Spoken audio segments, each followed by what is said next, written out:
Hello friends, అందరూ ఎలా ఉన్నారండి? వెల్కమ్ టు చాణక్యాస్ నీతి. జీవితంలో ఈ విషయాన్ని బాగా గుర్తుపెట్టుకోండి. స్థిరమైన విజయాన్ని కోరుకునే వ్యక్తి తన ప్రవర్తనను కాలానుగుణంగా మార్చుకోవాలి. గుర్తుంచుకోండి. అలాగే ఒక్క విషయం, ఉద్యోగం రాలేదని, వ్యాపారం దెబ్బతినిందని, స్నేహితుడొకడు మోసం చేశాడని, ప్రేమించిన వాళ్ళు వదిలి వెళ్ళిపోయారని అలాగే ఉండిపోతే ఎలా? స్నేహితుడిని ప్రేమించడం సులభమే. కొన్నిసార్లు శత్రువును కూడా ప్రేమించడమే నువ్వు నేర్చుకోవలసిన కష్టమైన పాఠం.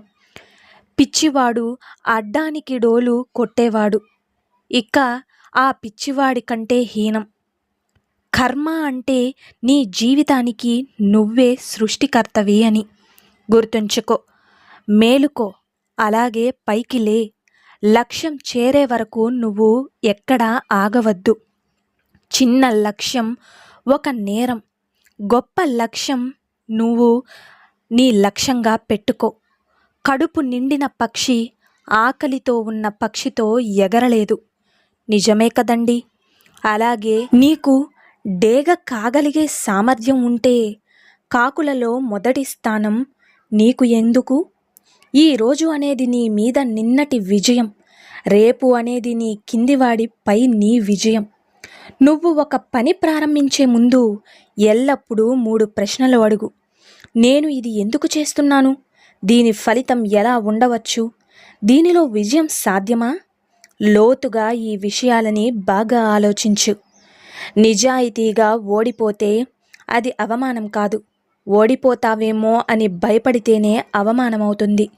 గుర్తుంచుకోండి, కలలు నిజమవుతాయని చెప్పినవారు పీడకలలు కూడా కలలే అని మర్చిపోయారు.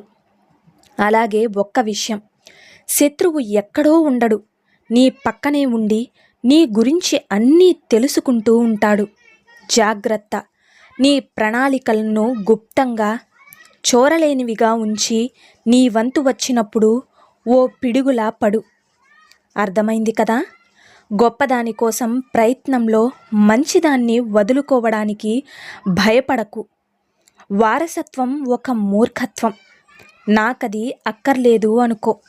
అలాగే నువ్వు ప్రపంచంలో చూడాలనుకునే మార్పు నువ్వే అయి ఉండాలి. గుర్తుపెట్టుకోండి, ఎన్నో రంగుల జీవితం నిన్నే పిలిచెను స్వాగతం. విన్నా నీలో సంశయం పోదా? ఉంటే నీలో నమ్మకం కన్నీరైన అమృతం. కష్టం కూడా ఒక అద్భుతం కాదా? గుర్తుపెట్టుకోండి. అలాగే నువ్వు ఒక పేదవాడిగా పుట్టి ఉంటే అది నీ తప్పు కాదు. కానీ నువ్వు ఒక పేదవాడిగానే చస్తే మాత్రం అది ఖచ్చితంగా నీ తప్పే అవుతుంది. ప్రేమ చాలా భయంకరమైనది. అందుకే గొప్ప ప్రేమ కథలన్నీ కూడా విషాదాలే. నిజమే కదండి?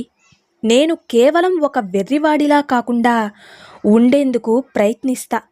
తెలివైన వాడిలా కాదు, వెర్రివాడిలా కాకుండా ఉండడమే చాలా కష్టం. భయాలతో బంగారు మంచంపై పడుకోవడం కన్నా ఎలాంటి భయం లేకుండా దర్జాగా నేలపై పడుకోవడం మేలు కదా? నిజమే కదండి? కొన్నిసార్లు గెలవడానికి లొంగిపోవాలి, కొన్నిసార్లు తగ్గడం గెలుపుకు దారి తీస్తుంది.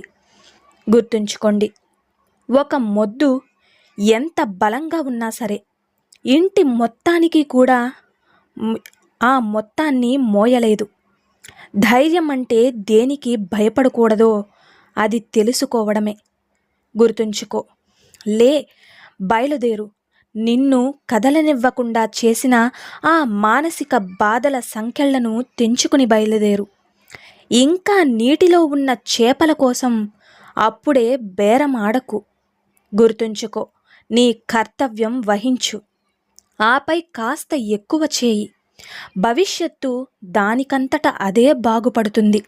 గుర్తుంచుకో, ఇతరుల లోపాలను గ్రహించి తన తప్పులను మరిచిపోవడం మూర్ఖుడి విశిష్టత లక్షణం. గుర్తుంచుకోండి, నీకు అర్థం కాని వ్యాపారంలో ఎప్పటికీ కూడా నువ్వు పెట్టుబడి అనేది పెట్టకు. పిల్లలు చీటికి మాటికి భయపడితే పర్వాలేదు, క్షమించవచ్చు. కానీ మగాళ్ళు వెలుగుకి భయపడితే మాత్రం అదో అసలైన జీవితపు విషాదమవుతుంది. అపరిచితుడితో భోజనం పంచుకో, పర్వాలేదు, కానీ ప్రేమను మాత్రం నీ కుటుంబంతోనే పంచుకో. అర్థమైంది కదా? అన్ని చెడులకు మూలం డబ్బు కాదు, డబ్బు లేకపోవడమే. ఇక తర్కిరించేవాడు వెర్రివాడు, తర్కిరించుట ఇష్టపడనివాడు మూర్ఖుడు.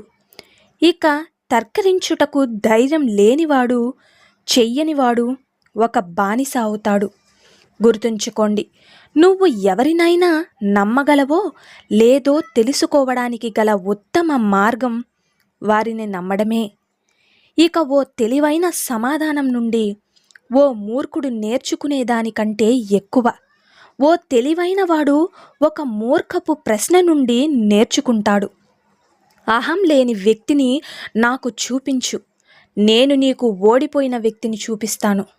శత్రువుని నాశనం చేయవలసిన అవసరం లేదు, పోరాడాలన్న అతని సంకల్పాన్ని నాశనం చేస్తే చాలు, విజయం నీదే.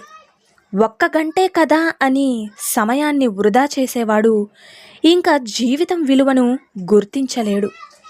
నడవడం రూల్స్ని అనుసరిస్తూ నేర్చుకోరు, పడుతూ లేస్తూ నేర్చుకుంటారు. గుర్తుంచుకో, నువ్వు ప్రేమించే ప్రతిదాని కోసం ఖచ్చితంగా నువ్వు కొంత మూల్యం చెల్లించాల్సి ఉంటుంది. ఇక అన్నింటికంటే కూడా నాకు పుస్తకాలే బాగా నచ్చాయి. ఒక్క విషయం, అన్ని విజయాలకు మూలం నువ్వు చేసే పని. ఇక ద్వేషానికి బదులుగా ఉపదేశించు, ధిక్కారానికి బదులుగా ఒక చిన్న చిరునవ్వు నవ్వు చాలు. నీ శక్తిని, నీ ఆలోచనని, నీ ధనాన్ని కేంద్రీకరించు. అర్థమైంది కదండి? నన్ను అందరూ అవమానించినప్పటికీ, అనుమానించినప్పటికీ ముందుకు కొనసాగే ధైర్యం నాకు ఉంది. రిలయన్స్లో మేము ఎల్లప్పుడూ భవిష్యత్ వ్యాపారాలలో మరియు ప్రతిభపై పెట్టుబడి పెట్టడంలో విశ్వసిస్తాము. ఈ విధంగా వృత్తిపరమైన అవకాశాల విషయానికి వస్తే మానవజాతి చరిత్రలో బ్రతకడానికి ఇదే ఉత్తమ సమయం. గుర్తుంచుకో, నీ శత్రువులను ఎల్లప్పుడూ క్షమించు, దీనికంటే వారిని ఇంకేదీ బాధించదు. అర్థమైంది కదండి? అలాగే నీ రేపటి బాధ్యతను ఈరోజు మానేసినంత మాత్రాన దాని నుండి నువ్వు తప్పించుకున్నట్టు కాదు. అన్ని చెడులకు డబ్బు లేకపోవడమే మూలం. ఇతరులు చేయడానికి చాలా భయపడే పనిని ఈరోజు నువ్వు సరదాగా సాధించబోతున్నావని తెలుసుకుని ఎల్లప్పుడూ కూడా చిరునవ్వుతో మేలుకో. గుర్తుంచుకో, 100 మంది చెయ్యలేని పని ఒక్క హేళన చేస్తుంది. నిజమే కదా? నీ ఉద్యోగులు నీకంటే ఎక్కువ సాంకేతిక నైపుణ్యాలు కలిగి ఉండాలి, లేకుంటే నువ్వు తప్పుడు వ్యక్తిని నియమించుకున్నావు అని అర్థం. గుర్తుంచుకో, కేసు కొత్తదైనప్పుడు మనం కూడా కొత్తగా ఆలోచించి వ్యవహరించాలి. డబ్బు పాపిష్టిదని నీకు ఎవ్వడు చెప్పినా వాడి నుండి పారిపో.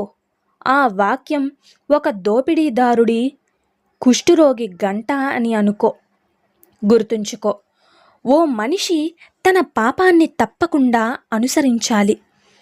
అప్పుడే అతనికి అత్యంత సంతోషం అనేది లభిస్తుంది. మనం చేసిన పాపాలని మనమే ఒప్పుకోవాలి, అప్పుడే మనకి సుఖం. ఇక కోపంలో మాట మరియు పని రెండూ కూడా చెయ్యకూడదు. మొద్దుబారిన సూదితో నువ్వు ఏ గుడ్డను కూడా కుట్టలేవు కదా? నిజమే కదండి? నీ ఆదాయానికి మించి ఖర్చు పెట్టవద్దు, పొదుపు చెయ్యి, దానితో పెట్టుబడి పెట్టు. ఇంకా ఏమి నేర్చుకోవాలో నువ్వు ముందు తెలుసుకో. అభినందన లేకపోయినంత మాత్రాన వజ్రం అనేది దాని విలువను కోల్పోదు కదా? ప్రతి విపత్తును ఒక అవకాశంగా మార్చుకోవడానికి ప్రయత్నించు. అలాగే ఆకలితో అలమటిస్తున్న కుక్కకు తిండి పెడితే అది ఇంకా ఎప్పటికీ నిన్ను కరవదు. కుక్కకి మనిషికి ఉన్న తేడా ఇదే. గుర్తుంచుకో, నువ్వు కొండపైకి చేరుకున్న తర్వాత నీ వేగం పుంజుకోవడం ప్రారంభమవుతుంది. అర్థమైంది కదండి? ప్రతి రాష్ట్రానికి పునాది యువత, విద్య. గుర్తుంచుకోండి, తప్పు జరగకముందే క్షమాపణ అడుగుతున్నాడు అంటే వాడి నిజాయితీని ప్రశ్నించాల్సిందే. ఆ ప్రశ్నించిన రోజే వాడు ఎలాంటి వాడు అని నీకు అర్థమవుతుంది. అర్థమైంది కదండి? సో చూశారు కదండి ఇవాల్టి వీడియో. ఈ వీడియో మీకు నచ్చిందని అనుకుంటున్నాను. నచ్చితే చిన్న లైక్ చేయండి. అలాగే మన ఛానల్ ఎవరైనా స్టార్టింగ్ చూస్తుంటే సబ్స్క్రైబ్ చేసుకోవడం మర్చిపోద్దండి. ఇలాంటి చాణక్య మరిన్ని మోటివేషనల్ వీడియోస్ అన్నీ కూడా మీకు నోటిఫికేషన్ రూపంలో రావాలంటే పక్కనున్న బెల్ సింబల్ని క్లిక్ చేయండి. అలా చేస్తే నేను పెట్టే ప్రతి వీడియో మీకు నోటిఫికేషన్ రూపంలో అయితే వచ్చేస్తుంది. So thank you for watching friends. రేపటి వీడియోలో చాణక్యులు గారు ఏ మంచి మాటలను, ఏ మంచి సూక్తులను మనకి చెప్పబోతున్నారు అన్నది మనం రేపటి వీడియోలో అయితే తెలుసుకుందాం.